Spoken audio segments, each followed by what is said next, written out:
Hi, this is Now Presenting ADHD, where we look at common ways attention deficit hyperactivity disorder can present in individuals, explain what the root causes can be, and connect the experience to real humans. I'm your host, Jay Lynn. I'm an ADHD coach, instructor, and generally nice person. Over the past few weeks, I've been reevaluating the things I've been putting off for later.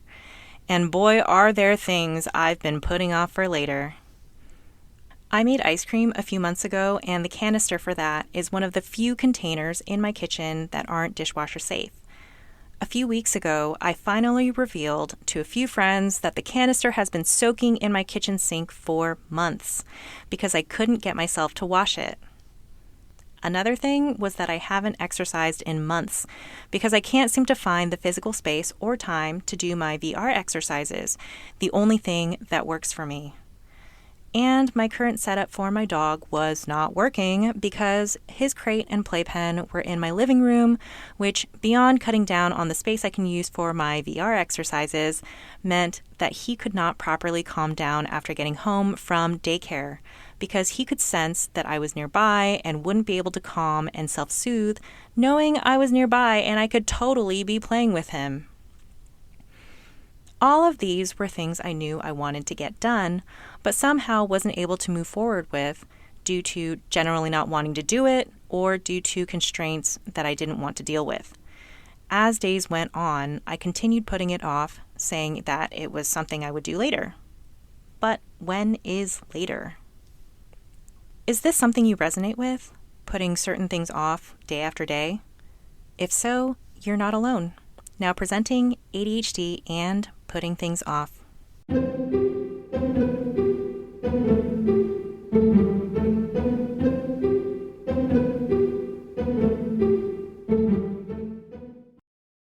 Putting things off, or procrastination, is something all humans do.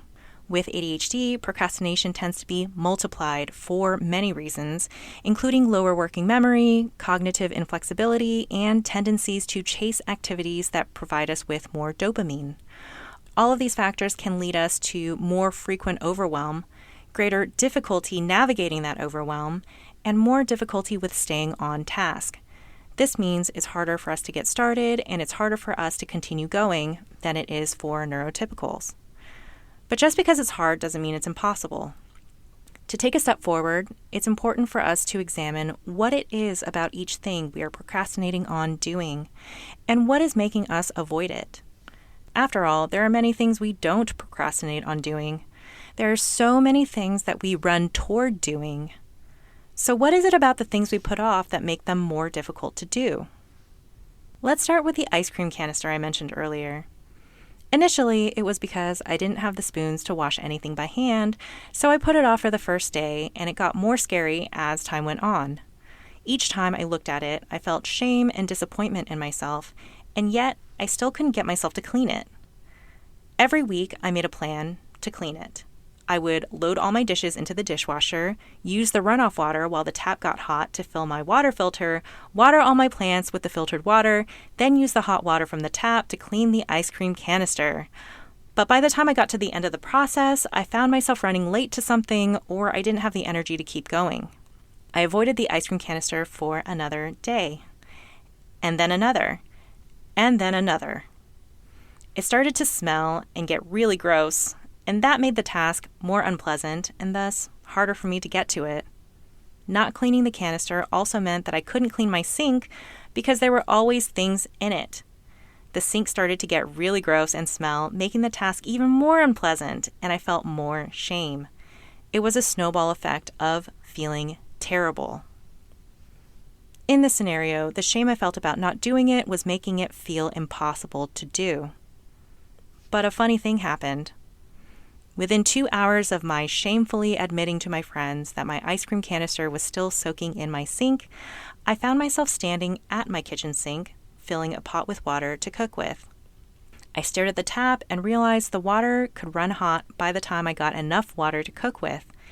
And after releasing my shame with my earlier confession, I found myself washing my ice cream canister, just like that. What happened between the months I spent avoiding it to me picking it up and doing it. Activation, or getting started, tends to be harder for us because of cognitive inflexibility, which also makes it harder for us to stop working on something so we can do something else. Activation is also harder for us due to our lower working memory because it can be overwhelming to figure out the order we want to do things, and that overwhelm has the potential to shut us down so we avoid thinking about it altogether. In the case of the ice cream canister, I felt like I couldn't just start cleaning it. The water had to be hot first, or I wouldn't be able to effectively clean the slippery fats off the surface. I can't just run the water until it's hot because that would be wasting water. So I had to have enough water missing from my water pitcher so I could fill them with the runoff water. And while the water is hot, it's the perfect time to run my dishwasher. So that has to be done at the same time. If these factors aren't exactly perfect, then I can't go forward. But keeping all of that in my head felt like a lot of work on days where I didn't have a lot of cognitive energy to spend. And it felt like a lot of commitment I had to have in order to complete this one simple task. While that working memory overwhelm is overwhelming us, another ADHD factor comes into play: emotional dysregulation. Maybe not doing the dishes right away is something that I felt shame about for my whole life, which is true, by the way. Maybe I felt inadequate in that I'm bad at cleaning. Maybe more awful feelings come up, like how I think my parents love my sister more because she was always able to keep things tidy and do what she was told. A whole can of worms can open up emotionally when we approach doing these things, and we get flooded with an entirely different kind of overwhelm. Many of us get past this multi-factor overwhelm by reaching for our daily dose of dopamine. Creativity and optimization are big dopamine getters. So instead of going forward and washing the one canister, I'd sit down and work out a plan for how to maximize the process. That's where the water filtering, plant watering, loading the dishwasher, and other additional steps come in.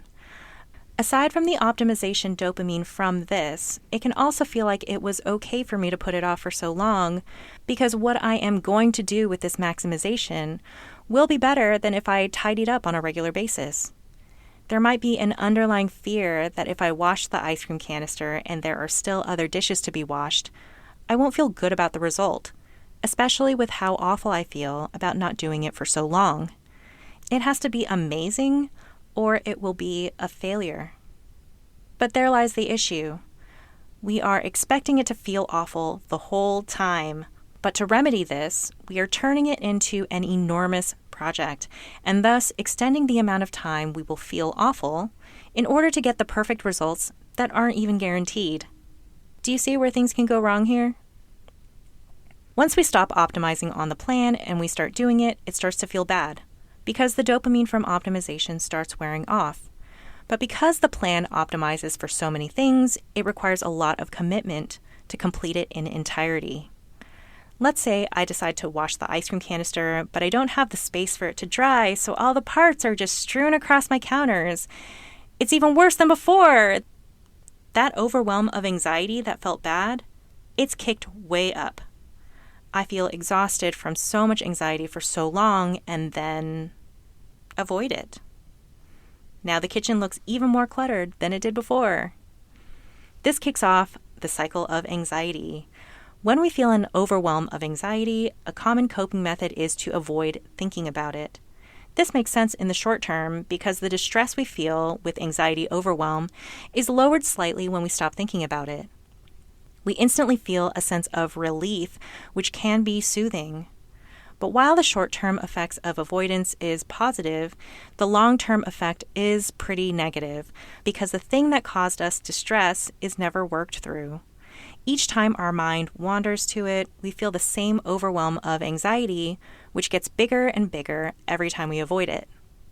We may feel annoyance at ourselves for not just doing the thing. We can feel shame about not doing it. We can feel like it's something we can never get past. That's a lot to feel. And over time, after avoiding it for long enough, it can grow into something that seems insurmountable, making it harder and harder to get it done as the days go on. My friend, Coach Ron Capalbo, who you'll remember as one of the guests on the Optimization Trap, had mentioned something to me last month, and I've been thinking about it ever since. He said that in the best horror movies, the monster isn't revealed until the end. Horror filmmakers know to do this monster delay because once the monster is revealed, it is no longer ambiguous and seemingly invincible. Our brains automatically start looking for the monster's vulnerabilities, and our terror is adjusted down. Ron made this perfect analogy for anxiety. If we don't know what we're up against, we can't defeat it. So in this scenario with the ice cream canister, the takeaway from the experience is to say that I tried to wash it and I wasn't able to do it. Or in the horror movie analogy, I put together an elaborate plan on how to defeat the monster, but when I went out there to fight it with my eyes closed, I got too scared and retreated back to shelter. The takeaway is that I can't. I can't be brave enough to face the monster. The monster is stronger than me. I'm not good enough. That's how it can feel, but it's not always accurate. I recommend taking a look at the monster from a safe place. Look at it through the peephole. I wanted the canister to be cleaned up so I could put it away and not look at it anymore. I wanted my sink to stop smelling. I wanted it to be done and out of the way. All the other things I put in place for the plan were not necessary. I could just wash it, dry it, and put it away. Sometimes, once we look at it straight on from a safe place, the monster isn't so scary anymore. This was the case with my ice cream canister. I had finally shared with my friends that my ice cream canister was disgustingly soaking in my sink. They didn't tell me I was disgusting. They were supportive and asked what I needed from them in order to move forward. At that moment, I realized that I wanted to not think about the ice cream canister anymore. I let the water run hot, ran a soapy sponge over the surface, then wiped it dry with a towel and put it away. The monster wasn't actually that difficult to slay, and all it took was staring right at it. Next, let's look at when our brains release dopamine. As I mentioned in previous episodes, dopamine is commonly released in two events: when we are anticipating a result and when the result is confirmed. Dopamine drops in the middle area, in a space where we know that the results will work, but we haven't yet completed it. Neurotypicals have a higher baseline of dopamine, which allows them to operate with higher working memory and emotional regulation in the middle area, giving them the motivating energy to complete the task. That drop in dopamine for us means it's harder for us to stay focused once we know it will work and before we get results. This means that we get a lot of dopamine when we're optimizing, but during the optimization process, we confirm to ourselves that if the plan is followed through, we will get the results we want. Boom! Dopamine drops. Then, without the motivating energy to push us through, we, at best, trudge through the task until it feels too awful, and that's when we bail. We never get the hit of dopamine that comes at the final result because we never reach it. This is especially the case due to optimization because the final result is so much loftier than we originally planned, but it feels so far away that it might not feel worth it to continue trudging to get there. One of the solutions that works for me is to approach things by sections instead of optimizing the whole thing. This works great for areas of extreme disarray, like my kitchen. When my kitchen is so cluttered and weeks past the need for cleaning, optimizing for a perfect kitchen is really overwhelming, especially when I'm optimizing for efficiency. Putting everything away at the same time, then washing all the dirties at once, then wiping all the surfaces at once. It feels like a lot. I would start doing some of it, but then lose steam because it took me so much effort and it didn't seem to move the needle that much. But then I started doing one section at a time. I started focusing on a 2-foot by 2-foot section of my counters. Put all those things away, clean the dirties, and wipe the surface. That 2-foot squared area would be clean in a matter of minutes, and I would see the result, a beautifully clean section of my counter. And with it, a ping of dopamine for a small job well done. The results from that small section spurred me to do another 2-foot section, then another. I was able to get my entire kitchen to glisteningly clean in just an hour because I kept building on the dopamine I was getting from cleaning. This is what happened when moving my dog's playpen to the bedroom. There were so many things I was optimizing on. I had to clean my room, and there were so many things I had to do to get that room to be clean. I had to unpack my suitcase graveyard, take the boxes of clothes that I brought from my parents' house and hang everything back up. And after the room was clean, then I can set up my dog's playpen there, and then I'll be able to exercise with my VR headset in my living room. But that felt like a lot to do, and I never had the energy. I told myself that I would have the energy if I got regular exercise, but I can't do that because I would need to do all this stuff first. It was a circular thought pattern of helplessness. But again, it wasn't accurate. I was optimizing for a final result by saying all these things need to get done, instead of building on the dopamine my brain would give me by having small wins. So I stared directly at the monster. I need to get these boxes somewhere else, and then set up the playpen. That's it. So I did. I moved the boxes somewhere else. If I felt the urge, I would unpack them, like quickly putting my books onto the shelf. But if it was unrelated to the task at hand, it wasn't critical for me to do them. I didn't hang up those clothes. But I was able to clear the space, and very quickly. Then I vacuumed the carpet where the playpen would go, then set up the playpen. The whole process took maybe an hour, even with my quick detours. But I gave myself the ping of dopamine when the area was cleared, when the area was vacuumed, and when the playpen was moved over. I ended up wanting to ride that dopamine more and vacuumed my entire apartment. More dopamine. I put away my suitcases. More dopamine. I threw the clothes from unpacking into the wash. More dopamine. And I set my VR headset back up for workouts. More dopamine. Now it's been 2 weeks, and I've been exercising every day for this entire time. My dog has been blissfully napping in my room as I'm exercising in the living room, and my kitchen sink is clean and clear. I could slay those monsters. I just had to look directly at them. While I felt a lot of shame about not doing them in the past, I feel good about what I was able to do while I was doing it. Because I did a hard thing, and that's worth celebrating. You've made it to the end of the episode on putting things off. To recap, we can get into a perpetual state of putting things off because what starts as a task that is unpleasant or overwhelming can morph into something really unpleasant and really overwhelming the longer we put it off. We can get out of this state by being aware of our optimization tendencies, then figuring out what we would actually need to do to get the task itself done without all the extras we pile on top.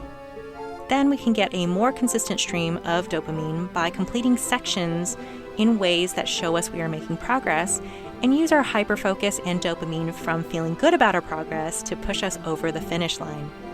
And when we finally do the task we've been putting off, we can feel good about it because we did a hard thing, and that's worth celebrating. If you found this episode enjoyable or informative, please tell your friends and family members with ADHD and/or give us a review wherever you get your podcasts. If you want to read transcripts or show notes, find out more about me, Jaylyn, or give suggestions on future episodes, please go to our website, npadhd.com. That's the acronym for Now Presenting ADHD, npadhd.com. Or you can follow us on Instagram at npadhd. Thanks for listening, and we hope to see you again soon.